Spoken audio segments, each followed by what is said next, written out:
এর মান 52 ডেসিমেল, বির মান 103 অক্টাল, সির মান 825.6C হেক্সাডেসিমেল। এটা হলো পার্ট 4। এর আগের পার্টে আমরা এর আগের অংশটা করেছি, কারণ এটা বিরাট বড় উত্তর। এ ও বি এর পার্থক্য যোগের সাহায্যে নির্ণয় করো, যে এবং সাম ও ক্যারি এর যোগফল বাইনারিতে নির্ণয় করো, 4 মার্ক। এখন এস এর মান আগের অঙ্কে আমরা দেখেছি, এটি বের হয়েছে এবং এটি বের হয়েছে। এই মানটা যেহেতু ঋণাত্মক, এই কারণে এটাকে 2s কমপ্লিমেন্টে ধনাত্মক করতে হবে। এটা 2s কমপ্লিমেন্টে ধনাত্মক করার এটা আগের অঙ্কে করা হয়েছে। প্রথমে এটাকে 1s কমপ্লিমেন্ট মানে 0 থাকলে 1, 1 থাকলে 0 করা হয়েছে, এবং তারপর 1 যোগ করার পর এটি এসেছে।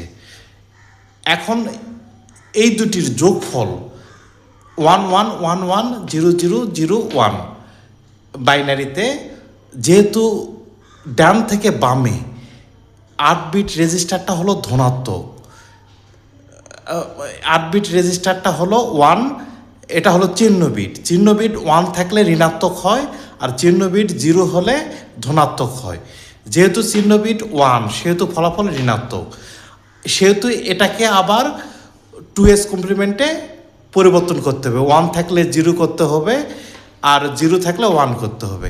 এটা করার পর 1 দিয়ে যদি যোগ করা হয়, তাহলে 0 0 0 1 1 1 1 পাওয়া যায়। এটি হলো 1248, যোগ করলে হয় 15, যা ডেসিমেলে 15 এর সমান। এখন দেওয়া আছে, প্রশ্নে দেওয়া আছে সি হলো 825.6C, এটা হেক্সাডেসিমেলে দেওয়া আছে। এ মানে হলো 10, তাহলে 1248, এই 2 আর 8 যোগ করলে হয় 10, 1248। এই 1টা হলো শুধু কাউন্ট হবে, জিরোগুলো কাউন্ট হবে না, এই জন্য এটার মান 2।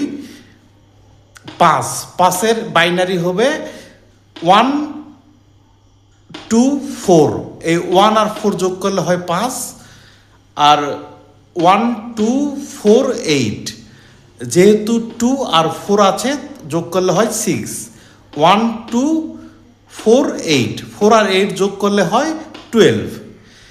এস এর মান হলো 1 1 1 1 0 0 0 1 বাইনারিতে আছে।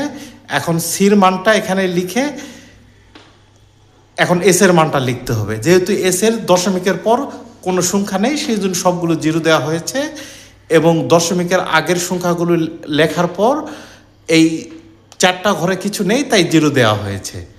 এখন ক্যারি আর সামের যোগফল হবে এখান থেকে 0 0 0 0 0 0 1 0 যোগ করলে হয় 1, 1 0 যোগ করলে হয় 1, 0 0 0 1 0 যোগ করলে হয় 1, 1 0 যোগ করলে হয় 1, 0 0 যোগ করলে হয় 0, 1 আর 1 যোগ করলে হয় 10,